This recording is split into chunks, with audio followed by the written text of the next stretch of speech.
And we're live. We're live. Hey everybody, it's Patrick. Hey, it's Jeffrey. And we're back with another Masters of the Universe Classics bio figure talk. This is our first video in, again, a little bit of time. Whose fault is that? Yours. No, I mean, we probably should just quickly say there's really no big reason as to why we haven't done a couple videos or done some videos in a while. Certainly not that we haven't wanted to. It's just a matter of timing. Yeah. Some of you may know, but my home, where I live with Jolene and Jeffrey here, is about 2 hours away from where I work. And so I actually have an apartment in that city, and it's pretty intense retail. And so I work down there and am in that apartment, and then I drive home every day off that I have. So, but being in retail, my 2 days off a week are not always back to back. So sometimes I literally whip home the night I get out of my shift. And then go back. And then I go back. So we've been doing that and living that way now for about a year, just over. Yeah. Because Jeffrey is in high school, and we've been in this area for quite some time, and we're not looking to move him until he finishes school, but the job was too good.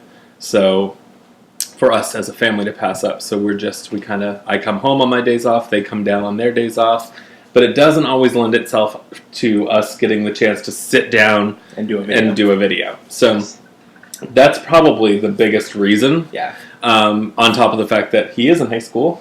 Got work to do. He's got a lot of work to do, and sadly. So, but certainly not because we're not passionate about the figures or doing the videos. It is a lot of fun. Yeah. And with that, we've wasted 2 whole minutes just basically providing an excuse, which you know I'm not a big fan of. You love excuses. Yeah.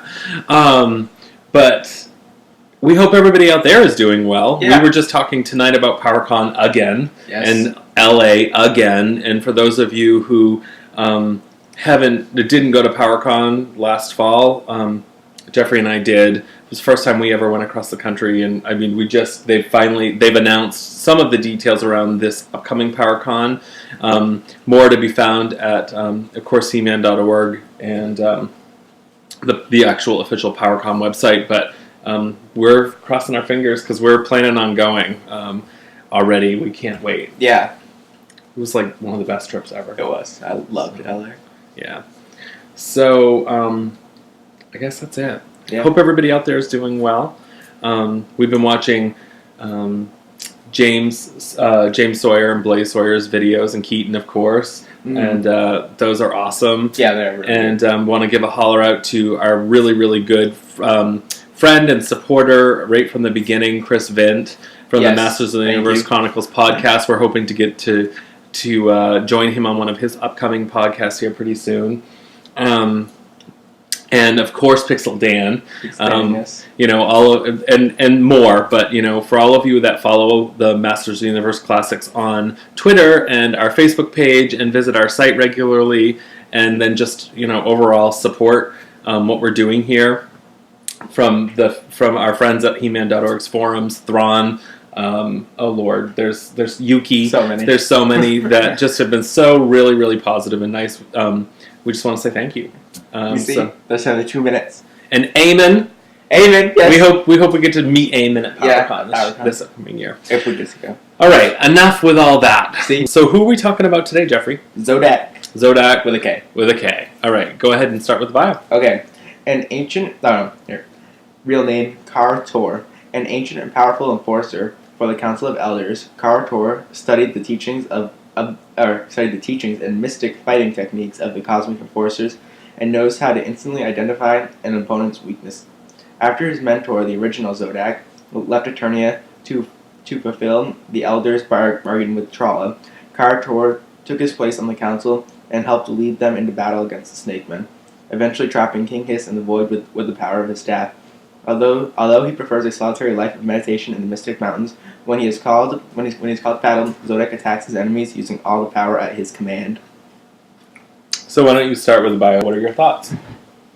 Well, it's relatively the same. Because he prefers a solitary life. Yeah. and that the fact that he is very powerful. He does seem to, like, I guess it never really comes out in 2002 that he knows how to identify an opponent's weakness. But as we see in 2002, he is very powerful in the show. Yeah. And I really like Zodak. I like the whole idea of like another cosmic person, Trala, and all that. Yeah, he's a cosmic enforcer. A cosmic enforcer. Yeah. What did you think of him in 2002? Was he a cosmic enforcer? I thought he's a mystic. Oh, enforcer. He's a mystic enforcer. Right. Oh, right. He studied the teachings of the cosmic enforcers. Right. Okay. So what's the difference between a mystic and cosmic enforcer? I don't know. If you know, post it. Yeah. What do you all think? What's the difference between a mystic enforcer and a cosmic enforcer? Yes. Well, when you think about Zodak from 2002 in the show, there's something really that stood out for me in this bio. Mm-hmm. There's no mention really. Is there? I didn't see it when you just read it. That his brother. No, there's no mention of his brother. And in 2002, when he was introduced, his brother was eaten. And his brother, like when they showed his brother in 2002, he had like the same dress as Zodak. Right. So was he a cosmic enforcer as well? Mystic enforcer. I'm sorry, a mystic enforcer. So I'm wondering if they're going to introduce his brother in this. Yeah. What else did you like the 2002 Zodak? Yeah, I like 2002 Zodak. I was so young at the time. I thought it was really cool to have like another very strong, powerful person. Because in 2002, he and He-Man get into a fight in the show. Yeah, they do. And I like the idea of having another really strong person in the series. Like, I know the Masters are strong, but having another, like, different. He was kind of an outsider. Yeah. And then what about this bio? Do you have any problems with the bio? No, I mean, it's like the whole thing about trapping King Hiss in the void and all that is very what I knew originally about Zodak. So, and it's what I I've always known about Zodak, sort of. So it's, I like it. Yeah. What do you think? Well, Zodak from Filmation was always this dude in his chair that would whip in, he'd fly in on his chair. And this was Zodak with a C. This was Zodak with a C, yeah. And And he had a gun. And he had a gun, yeah. And I had the figure when I was a kid. But to me, he was always a little bit on the plain side. Oh, really? Yeah, I never really, had a real attachment to that character at all. Mm-hmm. But then when 2002 came out, I was really glad that they were coming out with a Zodak, and I remember on the boards there being a bit of a hubbub around the fact that they changed his spelling of his name from a C to a K. Yeah. And was this potentially another character, or was it the Zodak from Filmation? And I think at the time, I don't know if anybody ever clarified that it was maybe the fact that Mattel couldn't get the rights to the name with a ZODC, DAC. So it was very ambiguous and nobody really knew. Mm-hmm. But I liked the character in 2002 with the exception of the fact that I thought he was a bit just really maybe a bit too assertive. Oh, really? Kind of like that about him. I got that he had a chip on his shoulder because his brother had been eaten. Yeah. And I got that he definitely was powerful, and I liked that, but it's funny because that's exactly what I like about him. Towards the end of the series, though, he seemed to sort of to me in my mind, he started to sort of steal the thunder. It was almost like he became bigger than He-Man in a way. Oh, really? That last scene of the last episode of the 2003 cartoon that we ever saw, 2002 cartoon that we ever saw, was Zodak flying off because he had defeated King Hiss, and he just was aloof and just took off. Yeah. Well, I don't really think. Well, it wasn't intended to be the last episode of the series. Right. So it's just really how they ended. The season. Right. So I didn't care for that, but in terms of visually for a character, I liked him a lot. Yeah. I liked that they had changed his skin color. I liked all the tattoos. Yeah. Do the tattoos come with being a mystic enforcer, or did those why does he have the tattoos? Because his brother had them too, didn't he? In the show. Yeah. 2002, he did. Yeah, and Zodak with a C obviously didn't. Yeah, Zodak with a C. Out of the two, visually, I think out of the two that look more interesting as characters, I would say Zodak with a K to me looks more interesting than Zodak with a C. Because of the tattoos and all that. Right, but I think I liked Zodak with a C's attitude and personality a little bit more, even though it was a bit that we didn't get to know too much about him. Yeah. I think I liked that better.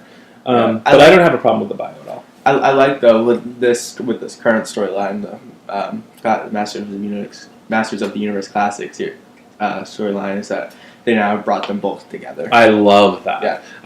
That's one thing that I think the Masters of the Universe Classics line makes it the best line ever. Yeah. Not only are the figures... But to bring everything together. Yeah, not only the figures, like the toys that I think are just amazing toys, but they bring these duplicate characters, all these different He-Men, the different Zodaks, the New Adventures line, Princess of Power, it's all under that Masters of the Universe Classics banner. Yeah, and very cool. Very cool. So I love that. So I don't have any other problem about it. I don't really overall have a problem with it. I like that Eldor is referenced. Yeah, me too. In this bio too. I hope we get an Eldor figure sooner than later. No, he's not mentioned in the bio. To fulfill Eldor's bargain. It's the Elders. The Elders bargain with Trala. Oh. It's just spelled the Eldor. The Elders are spelled ELDOR. Well, I don't like it any less, but I'm waiting for an Eldor figure. Yeah, I want an Eldor figure too. That's how badly I want it. Yeah. You're starting to see his name everywhere. Starting to hallucinate. Okay, so speaking of the figure, let's all take a look at the Masters of the Universe Classics Zodak with a K, and it's coming at you right about now.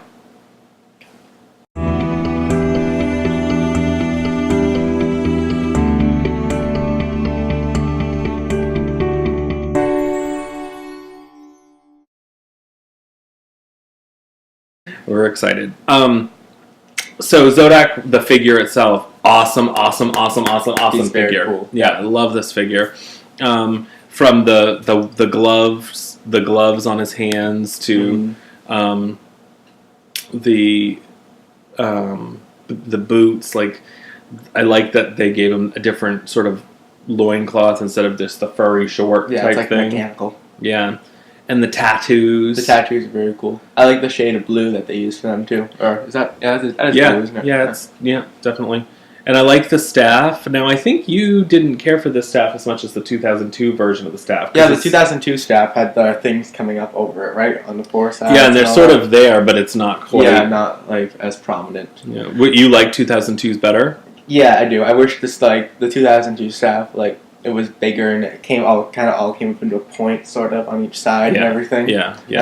I did kind of like that because it was like the key to the void is what he used it for. Yeah. So I thought that was kind of cool, just kind of how it all came up on four different sides. Yeah. And then he used it as the key. For the void. Maybe in this figure, maybe it like pops out. Yeah, maybe. In theory, I don't know. What do you think about his head sculpt? Head sculpt, I like it. I mean, it's similar to what like maybe not necessarily the 2002 figure, but it's similar to what we know of him. He's got the red mask that comes down right over his nose. Yeah. And the black eyes, and the mask. I think is similar to what I've always known him as, at least. There was some. It's like what Zodak with the C has too, isn't it? It is. Yeah. Yeah, it's the same head. Does Zodak with the C have the things on the top though? See the little. Yeah. Yeah. Okay. Yeah. But I asked because some people wanted him to have a new head sculpt. Oh really? Then the one with the C. Specifically like an unmasked one, because you know how in the 2002 cartoon he was bald and you did see his face a lot. Yeah, we did. Glowing white eyes. Yeah, at one point wasn't it burned off? The mask was burned off. That's a good idea for like an alternate head. Oh yeah, it could have like the mask being burned off. That would have been cool. From like the poison from one of the snake men. Yes, yeah. It's all coming back to me now. But I'm glad if we were going to get only one head that it's this head. Yeah, me too. Yeah. But I would have I wouldn't have displayed it, but I would have been happy to have seen a full face version. Yeah, that would have been cool. I wonder how they would do it for him though, because in his head sculpt now it's more round. In 2002, his head was very kind of like ovalish. Right, it was very yeah. No, this is just to fit it in with the classic line. Oh yeah, definitely. The vibe. Well, do you have anything else to say about the figure? I think he's pretty awesome. Yeah, I like him. I was happy to get him. Yeah. All right. Well, with that, we probably should just bring this video to a close since we're pushing the 15 minute. Oh yeah, we are. All right. Well, I guess until next time, which could be in a couple minutes if we film another one, or hopefully not months again. Till the next one. See you next year. Yeah. Good journey. Good journey.